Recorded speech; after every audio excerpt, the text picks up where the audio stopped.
반갑습니다. 생명의 빛 전달자 무지개교회 박용배 목사. 오늘은 민수기 32장과 33장 말씀을 먼저 나누겠습니다. 민수기 32장은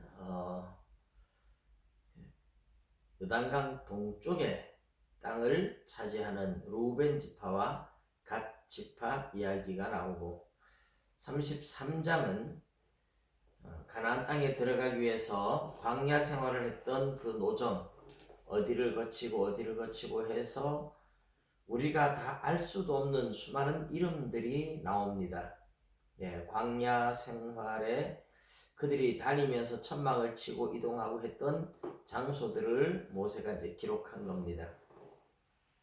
이 두 장의 내용을 간략하게 요약해서 말씀을 드리면, 먼저 가나안 땅에 들어가기 전에 요단강 동쪽 땅을 루벤 지파와 갓 지파가 모세에게 이 땅을 우리에게 주세요. 그러면 우리가 요단강을 건너가지 않아도 되고 거기 가서 땅을 차지하지 않아도 되고, 여기에 우리는 양떼와 소떼가 많고 하니까 여기에 우리 간을 짓고 여기에서 정착해 살겠습니다. 그렇게 이제 청원을 합니다. 그 청원에 대해서 모세가 깜짝 놀라면서 가데스 바네아에서 가나안 땅에 들어가지 않겠다고 하는 10명의 정탐꾼 때문에 40년간 광야 생활을 하면서 이렇게 고생을 했는데, 너희가 또 가나안 땅에 들어가지 않겠다고 하느냐, 그러면 이 백성이 아주 망할 것이다, 그러면서 막 심하게 책망을 하는 이야기가 나옵니다. 그때 루벤 지파, 갓 지파가 나와서 하는 말이, 그것이 아니고 여기에 우리가 살고 우리가 성읍을 건축하고 또 빼앗은 성읍에 문빗장을 단단하게 해서 아내와 자녀들이 살게 하고, 우리는 남자들은 건너가서 같이 싸우겠습니다. 가나안 땅을 다 정복할 때까지 같이 싸우고 다 정복하고 나면 우리는 그 요단강 서쪽의 땅은 차지하지 않고 그냥 오겠습니다. 우리가 안 싸우려고 하는 게 아니라 같이 싸워 주겠다, 그렇게 이제 이야기를 하니까 모세가 그 이야기를 듣고 허락을 하죠. 그러면 좋다. 너희들이 너희 말대로 그렇게 하고 가나안 땅에 들어갈 때 요단강 서쪽에 땅을 빼앗으러 갈 때 같이 꼭 가서 싸워야 된다. 너희들이 만일 그 말을 어기면 너희들에게 하나님의 심판이 올 것이고, 그래서 너희들이 이곳이 안 좋으면 요단강 건너와서 같이 땅을 차지해도 좋다, 그렇게 모세가 이야기를 합니다. 이 이야기에 대한 논란도 있습니다. 루벤 지파와 갓 지파가 그쪽 땅을 차지한 것이 잘한 것이냐 못한 것이냐에 대해서 의견이 또 갈라지기도 하죠. 중요한 것은 어차피 거기도 가나안 족속들, 아모리 족속의 땅이니까 빼앗아서 하나님이 누구에게 분배하든지 또 분배해 줄 땅이기 때문에 누가 살아도 살기는 살아야 되는 땅은 맞습니다. 그리고 루벤 지파, 갓 지파가 건너가지 않으려고 한 것은 아니고, 이제 땅은 탐이 나서 차지했지만 건너가서 같이 싸우겠다, 이것도 처음부터 그들의 마음속의 계획인 것처럼 보입니다. 자, 중요한 것은 루벤 지파와 갓 지파가 어떻게 해서 그 땅을 먼저 차지하겠다고 했느냐. 이것은 이제 루벤 지파의 성향 때문입니다. 창세기 49장에 야곱이 12아들을 축복할 때 루벤 지파는 내 기력의 시작이다, 장자라는 말이죠. 장자이기 때문에 탁월한 지파지만 물이 끓어 넘치면 같이 탁월하지 못하겠다. 너무나 탁월하고 너무나 잘나서 앞장서기 좋아하고 나서기 좋아하다가 오히려 손해볼 때가 많다는 겁니다. 사실 그래서 민수기 16장에 고라가 반역을 일으킬 때 이 루벤 지파가 고라의 하소연하는 이야기를 듣고 고라를 부추겨서 반역을 일으켰던 겁니다. 그때 다단, 아비람, 온 세 사람이 사실은 루벤 지파 사람들이죠. 루벤 지파와 고핫 지파의 자손들이 서로 장막을 맞닿고 있으니까 대화가 되고 했던 거죠. 그러다 보니까 루벤 지파의 부추김이 고라희의 반역을 부추긴 결과가 됐다, 이렇게 볼 수 있습니다. 그런데 요단강 동쪽 땅을 차지하는 것도 똑같은 성향이에요. 갓 지파와 루벤 지파, 시므온 지파, 이렇게 세 개의 지파가 같이 남쪽에, 성막 남쪽에 진을 치고 있는데, 시므온 지파는 원래 레위 지파하고 잘 어울리고, 시므온은 좀 삐딱 써니를 타는 지파라서 루벤은 별로 좋아하지 않는 것 같아요. 근데 갓 지파, 아셀 지파는 누구나 좋아. 그래서 갓 지파와 루벤 지파가 친하게 지냈던 것 같고, 이 루벤 지파에서 나서기 좋아하는 사람들이 갓 지파를 혼자서 나서긴 그렇잖아요. 그러니까 갓 지파에게 충동을 해서 같이 요단강 동쪽의 땅이 좋아 보니까 빨리 이 땅을 차지하자, 그렇게 나서서 먼저 청혼을 한 것으로 보입니다.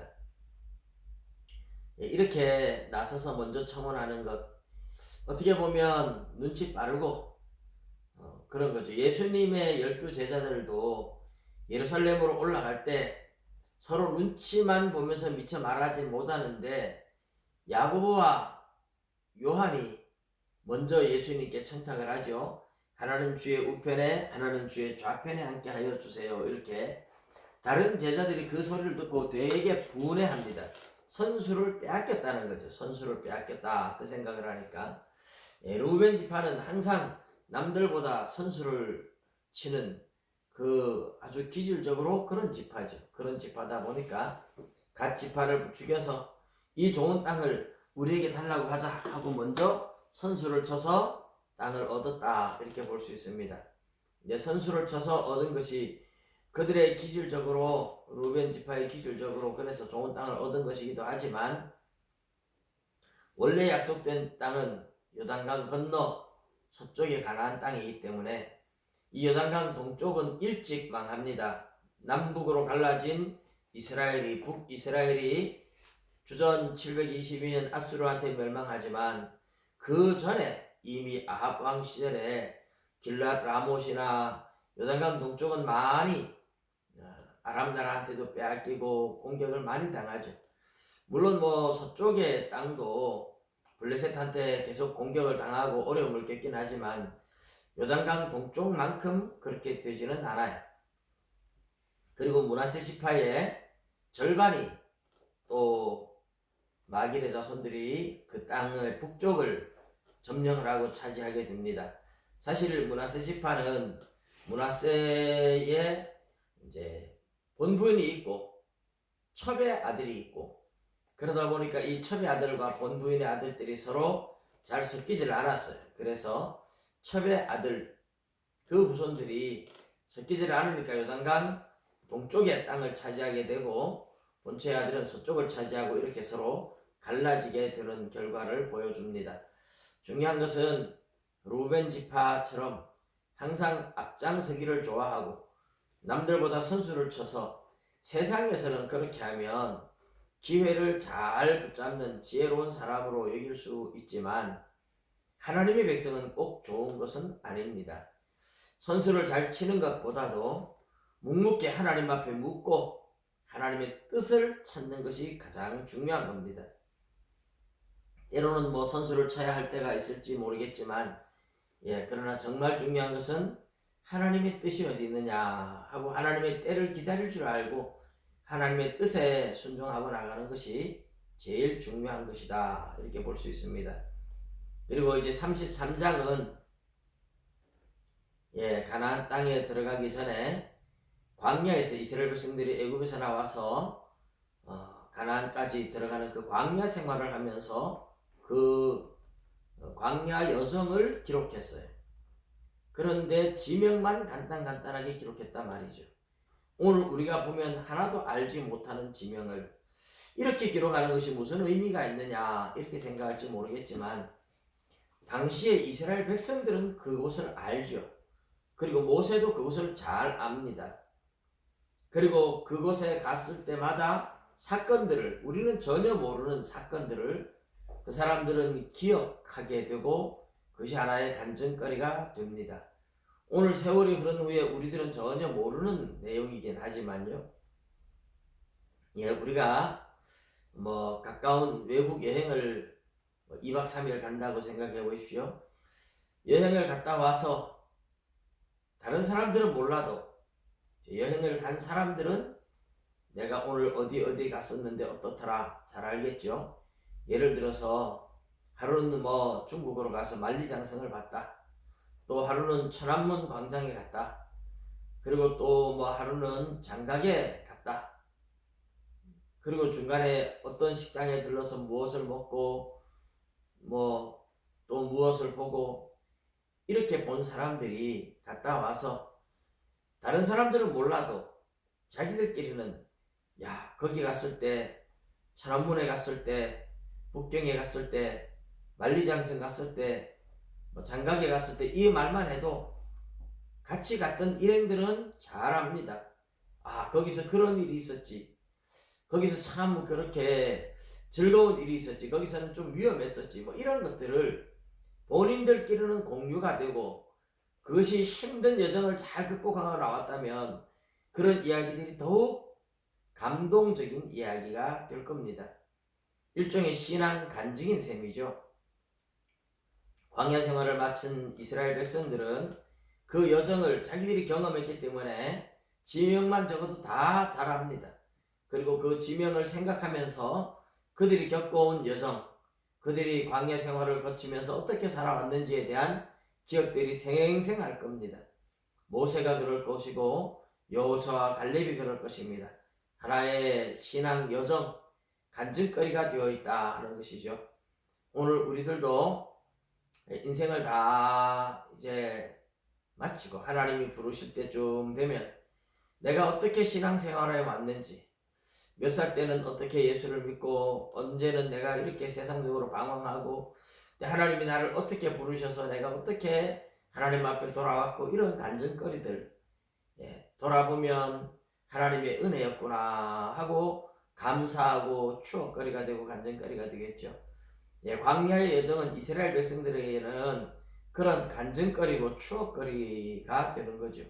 이것을 기록만 해놓아도 그 당시에 모세와 여호수아, 갈렙, 이스라엘 백성들은 이 지명만 봐도 감격하게 되고 그 간증거리들을 가슴에 품고 서로 공유할 수가 있었을 겁니다.